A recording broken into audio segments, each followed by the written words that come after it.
Hi, you're listening to NAMI Maine's podcast, NAMI Maine Talks. Specifically, this is the youth education team's podcast, Building Your Toolkit. So today we're going to talk about the work that we're doing with both young people and adults, building up our strengths, our resiliencies, and how we're using those to complement and supplement the work that we're doing. So August 12th is International Youth Day, or was August 12th, yesterday, was International Youth Day. And the purpose of that holiday is to highlight and celebrate youth voices and talking about the contributions that young people are making into the world around them. Young people are significantly impacted by the world around them in their environment, current events. So it's crucial that we listen to their voices, what they have to say about what's going on, because they have really valuable insight into a lot of these situations. They're so immersed in current events through social media and through school and through their peers. So taking the time to hear about what they have to say, listen to their voices, their opinions, they can make a lot of big waves. Yeah, absolutely. I know when I was in school, it's kind of similar to how it is now. I'm on the outskirts of no longer being a youth. But I know, growing up and not feeling like my voice was heard, it was important. And that's just, I can't speak for Delaney, but that's a big part of why working with young people and having mental health specific resources for young people is so important because I know, now how much I had to say when I was, middle school, high school age, college age. I know how much I had to say, but it didn't always feel like there were people there to listen. You need that space that allows you to share that voice. Right. And it needs to be, I was going to say encouraged. It needs to be encouraged, but also built up. Yeah, amplified, but also the space needs to be created to allow space for them to feel comfortable and confident enough to share their voices. And it's just so important, especially around this time of year, not just because it's the International Youth Day, but just coming upon a new school year. It's so important, specifically in our field with what we do, providing mental health education for young people and the adults they work with,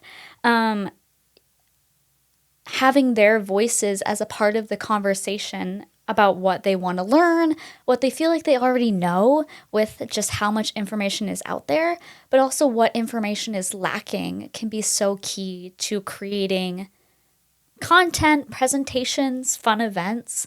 If we create events for them without their input, not even just events, if we create presentations and they're not learning what they think they need to learn or they would like to learn, it's not really doing the best service that we can for young people. I mean, I wouldn't want to go to some random presentation put on by an adult about a topic that I already know a ton about or that I have no interest in learning about. So really listening to what the young people have to say about I already know a ton about this from school or health class or social media. But I feel like this is missing or I want to know more about this, and just tailoring what we do to meet those needs and fill those gaps. Yeah, absolutely.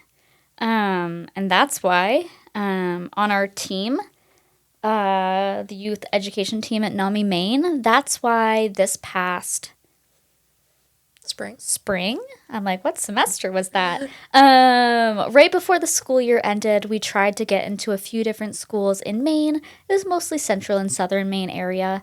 But we did focus groups with young people, mostly high schools, but we did a middle school or so, talking with young people and doing focus groups.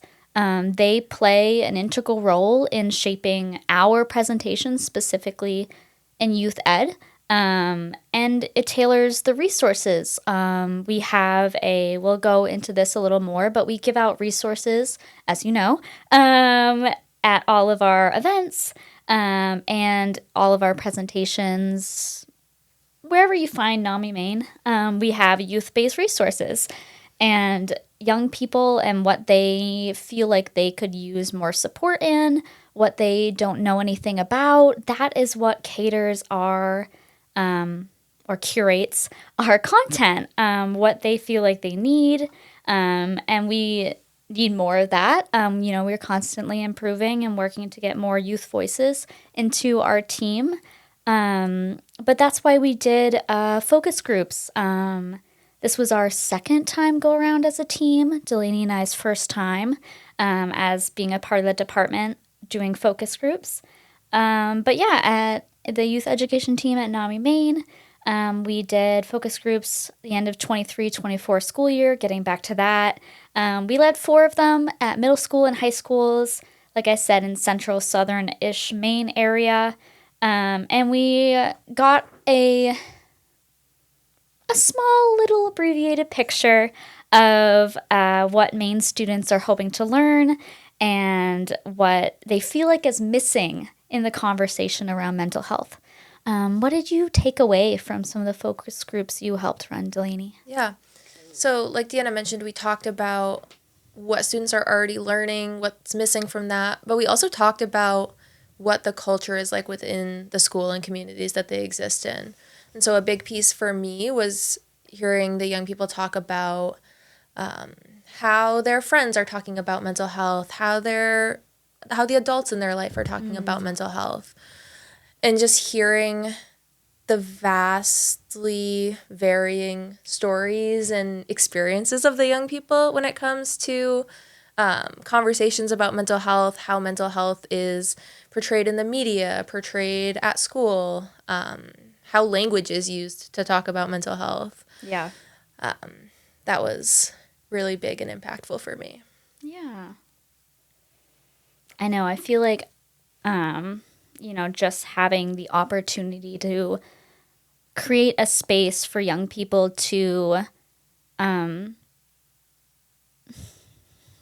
just kind of pop off on what they're feeling, what they really think is lacking in mental health education, or just normalizing mental health. So many young people, of varying backgrounds, either know a lot about mental health or they, have had to gather that information on their own, or maybe mental health isn't talked about at home. And all valid, we all have our different backgrounds and our different interests. Like some people, young people might not have any interest in learning about it, and that's perfectly okay. But we want to make sure we are, on our team, we're doing the best we can to make content that Maine students want to learn about and feel like is missing. It's so important to make sure, they have that space to do so. So I just loved being a part of the focus groups. It was so fun. At least the ones I attended, I feel like they had a great time. And a lot of them, some of them were talkers like me, which was great. So me allowing them to speak, sometimes I wanted to be like, yeah, I get it. Or like, I hear you. But just as person that runs those. Moderator, as the facilitator of the focus group, it was hard for me to like hold my tongue because I love to like input my opinion or my perspective, but that definitely wasn't the space for that. So just being able to hear them and just like ask them questions, ask their opinions. It was so fun just being able to see a piece of their world with students that I've never met before and maybe I'll never meet again. Maybe I will. I would love that. But just being able to hear their perspectives. Of course, they were all remained anonymous. Everything we gathered was anonymous. But just being able to listen and hear it firsthand was just so great. And it really felt like they got something out of it, being able to hear or have a space where they could talk and feel heard and even just talk to each other about it. Of course, maybe among friends groups, there's certain groups that might talk about mental health more or less than others. But some of these students might necessarily not be friends with each other. So just having that space where they could see what their peers also felt about the conversation around mental health and normalizing it. It was just really cool to be there, and I bet we're going to keep doing these and gathering more pieces of what Maine students are looking for. That was a big piece for me too, was all of the students that were a part of the focus groups were volunteered to be there, right? Like they were there because they wanted to be there. And so we went through like the different questions that we had and the different like talking points, but letting the students lead the conversation of like, we ask this one specific question and then someone answers it and then brings up this really good point that we hadn't thought of. And then it strikes a whole conversation with the whole group. And I feel like in the groups that I led, there wasn't even like a minute or two of like free space. Like it was all just ideas and like talking and great conversation the entire time. We ended up going over the time frame that we were allowed for one of them, but just because the students just wanted to stay and keep talking. So you can tell that it was important that they were given that space to be able to do that. I remember I think the one I did was our first one of the semester, and we had like a class period to do it, and then it was just going so well. Some of the students were in the same classroom with the same teacher in the next class period, so we got permission to just stay, and those who were in the next class that wanted to participate could, and those that wanted to stay into the next class to kind of continue the conversation did so, and it was really great. So we got quite a good, perspective from different students in different classes at that one school, and that was really great to be able to continue that conversation and learn about what young people in Maine are looking for. Yeah. And our department has continued the conversation even after concluding the focus groups. We met last week and we continue to meet to talk about how the perspectives and the information that we got from the young people and the students are going to change the way that we present our programming. So whether that is including perspectives from young people or changing up the way that we actually legitimately like present our content.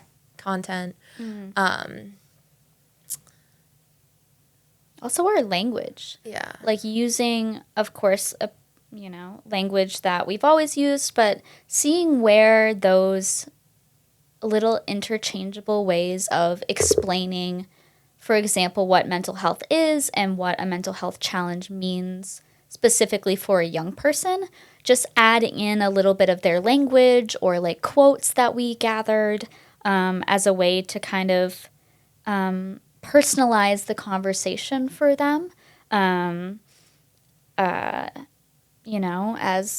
As adults, we do the best we can to create content and programming specifically for young people, but we don't really know what it's like to be in middle school, in high school right now specifically.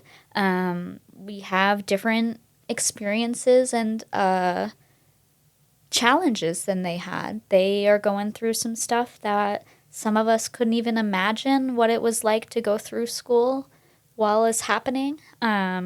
So just having their voices, their experiences, it's really important. It's good for us to learn about, but also to help curate and allow them a space to learn about mental health, how to build their strengths, their resiliencies, their wellness toolkit, as we like to say. And that's how we can kind of curate our programming and accomplishing our goal. Our primary goal in youth education is helping young people and support them throughout their life. These are tools that we hope they are able to take with them throughout their life, no matter if they have to tweak it around a little bit. Like, that's great. We're always constantly evolving, growing, learning. But yeah, just using their feedback to help support them and other young people. And we know that mental health is such a multifaceted topic One of our presentations, our mental health conversation, is a 1 hour overview of mental health challenges, stigma, the different things that we think contribute to a baseline understanding of mental health. But there's also feedback from students of like, these are things that we learn in health class. Like, it would be helpful to add this specific topic or this specific information. So taking that feedback and kind of tailoring our presentation to say like, cool, let's include this information. It's important, but let's put less of it and let's add this other topic that young people really want to hear about. Yeah. Yeah, especially we won't leak it, but we have this whole topic that we weren't really touching on in our presentation that came up quite a few times in our focus groups, and we're creating that and putting it into our presentation. I'm sure we'll share more about it as the school year goes on, but just kind of adding in content that they are asking for, we're really hoping will help their peers, going forward in the 24-25 school year, to better feel like the presentation is meant for them to have a conversation, not for a conversation to be said at them. We want them to feel as if they're having a conversation, not being talked at. Speaking of that, Delaney introduced our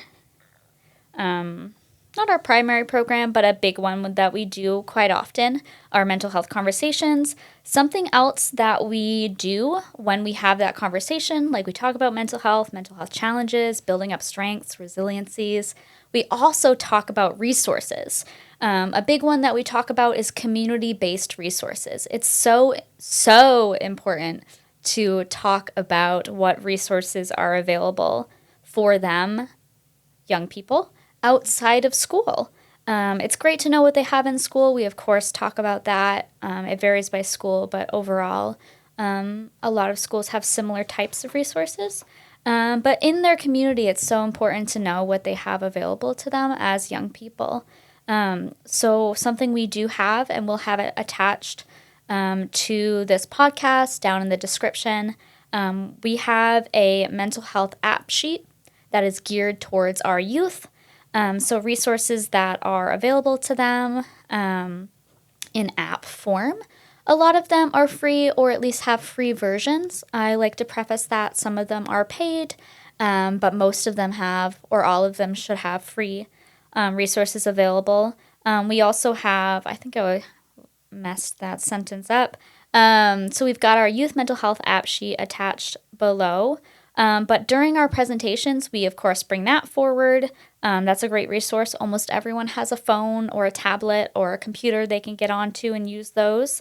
But we also have community-based resources that we talk about throughout our presentation or just on a handout, depending on time. We'll hand out community-based resources specifically. I apologize, I combined those two sentences and two resources. Those are separate resources, but all given out to young people. One that we love to shout out during every mental health conversation or any time we talk with young people that are looking for resources is the Youth Peer Support Statewide Network. Is a great resources that we have in Maine. They're run by the Maine Behavioral Healthcare System in Portland, but it's wonderful. They are open to any young person in Maine, regardless of if they are a patient in that area or not. They are staffed, like I said, it's a peer support network. They are staffed by young people who have self-identified with having a history or currently struggling with mental health challenges or substance use challenges. And they're trained specifically to provide intentional peer support for young people in Maine who are looking for that type of support. Not every young person wants to attend a treatment program, or they don't cater well to having treatment in a clinical setting. And that's neither of those things are what the Youth Peer Support Statewide Network is, or YPSSN program for short. It's just program staff and participants supporting each other, building connections. That's a big one, and helping each other to better navigate living life while also navigating a mental health challenge, substance use challenges, or both, and how they can all work together and build up their strengths. They're great. I know that they have an office in Portland, I believe one in Lewiston. But if you're not near either of those places or you don't have transportation, that's okay. Every week they do Zoom sessions as well, which are free and open to any youth that wants to participate.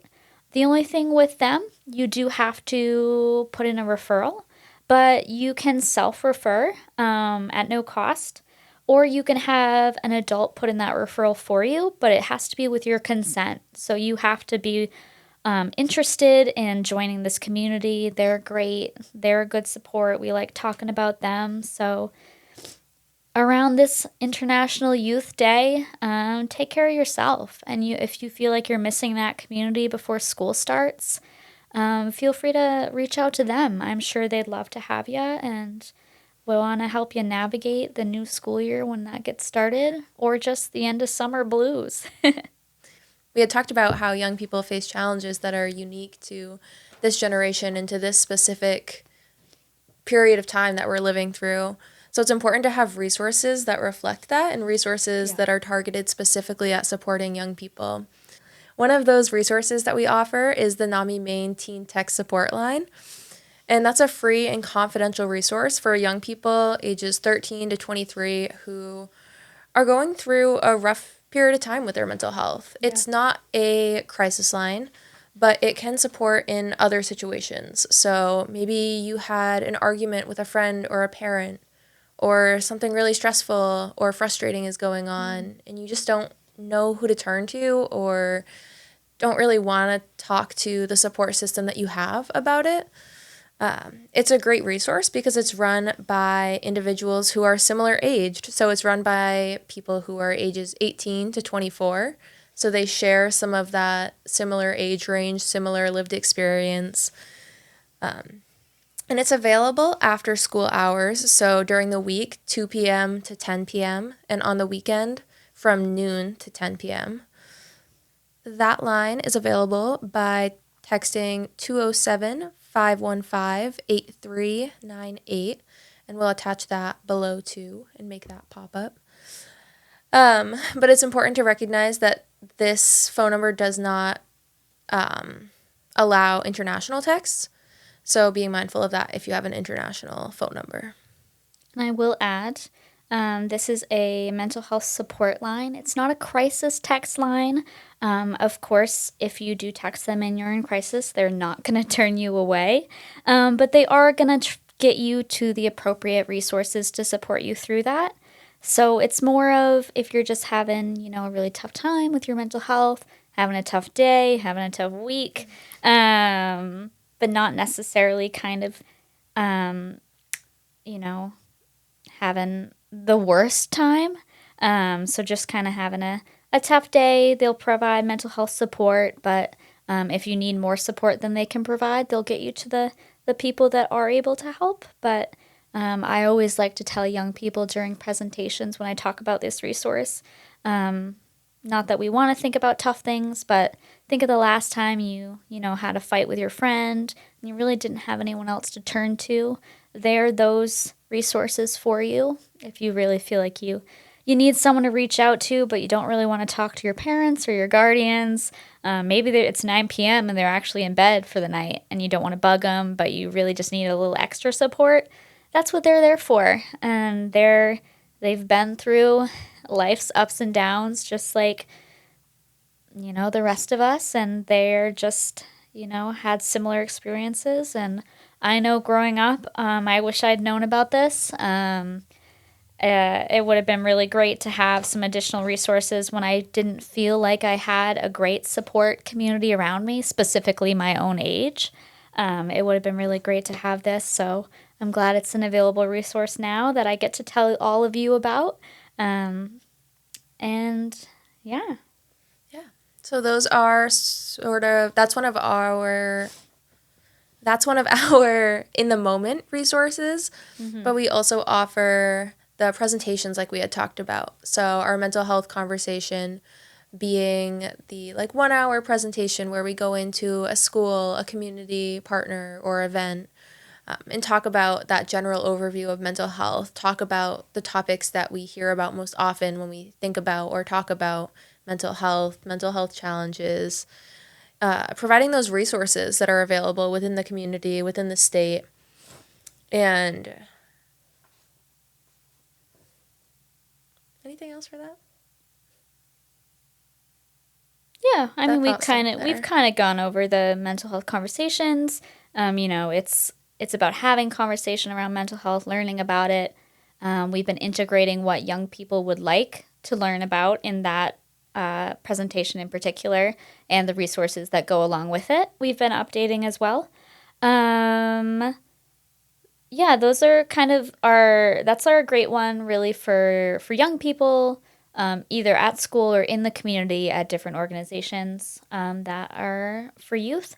It's also for the adults in your lives to give them a brief overview the same way, but just how to help navigate a mental health challenge with young people and how to be a supportive adult.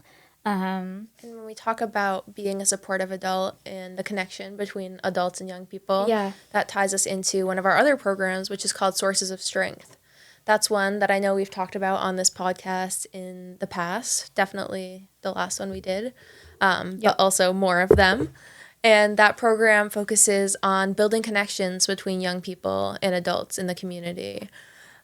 Building up our strengths and resiliencies so that when stress comes up, when hard things happen, we're able to bounce back from them a little more easily. And also normalizing asking for help. Yeah. Because that's a big thing in schools of young people either not feeling comfortable asking for help, not knowing where to get that help. So normalizing that, showing them what that help can look like, where to go to access it. And we play a lot of fun games when we do Sources of Strength trainings. It's fun. Our other ones that we offer are Youth Mental Health First Aid, which is a training for adults working with young people, teaching them how to recognize signs of a mental health challenge or crisis in the people that they work with. And again, what resources are available to connect them with. It's like a much longer version of our mental health conversation. It's an evidence-based program, but it's typically a full-day training, which just isn't accessible for everyone. But we want everyone to have access to this information if they want it, and that's why we created the mental health conversations. And then similar lines for the Teen Mental Health First Aid. That is a training, evidence-based training, that is designed to support young people, teenagers specifically, in supporting their friends. Yeah. So again, recognizing what warning signs of a mental health challenge or crisis look like, who they can turn to for support, and what that support looks like. And that also just circles back to our mental health conversation. Once again, it's that more accessible one that we bring into schools that aren't, don't have as much time in the schedule, but they still want their young people, their students to learn about mental health. We created that because we don't want schools and school staff to feel as if they can't provide that support just because of, having shorter class periods or having more constraints than other schools, which we definitely see. Every school is different across the board. So that's why in our mental health conversation, I'm not sure if we brought it up in this episode, so I just like to kind of end us on that. It has an action plan we call it Step into Action, and it's just a plan for young people to use to support each other through mental health challenges. Or yourself. You could use it to support yourself as well. But it's just an action plan that we like to talk about in our mental health conversation that helps you how to notice warning signs, have and hold an appropriate conversation around mental health, and then encouraging that help-seeking behavior. Like Delaney mentioned, encouraging and teaching them where and how to ask for help. And also in that action plan, it's about kind of helping support our friends to do the same, either by demonstrating the behavior, like at Sources of Strength, how we encourage the peer leaders to demonstrate those good behaviors, but also just helping your buddy out. You know, if your friend's having a really tough week, maybe you don't know what's going on, maybe your buddy doesn't want to talk about it, but you know your best friend has a coach that they really trust, just offering to go with them to talk about it. You know, you don't have to stay if they're not comfortable with that, but just even bringing up the idea like, hey, you could talk to so and so about it, and offering to go with them if they need that, or if they don't have their trusted adult, maybe you have one. And just your opinion among your peers goes a lot farther than adults telling you who to trust. And then the final step in that action plan is just to keep being a good friend to your friend that might have been struggling with their mental health. Continuing supporting them, of course, if you have the mental capacity for that.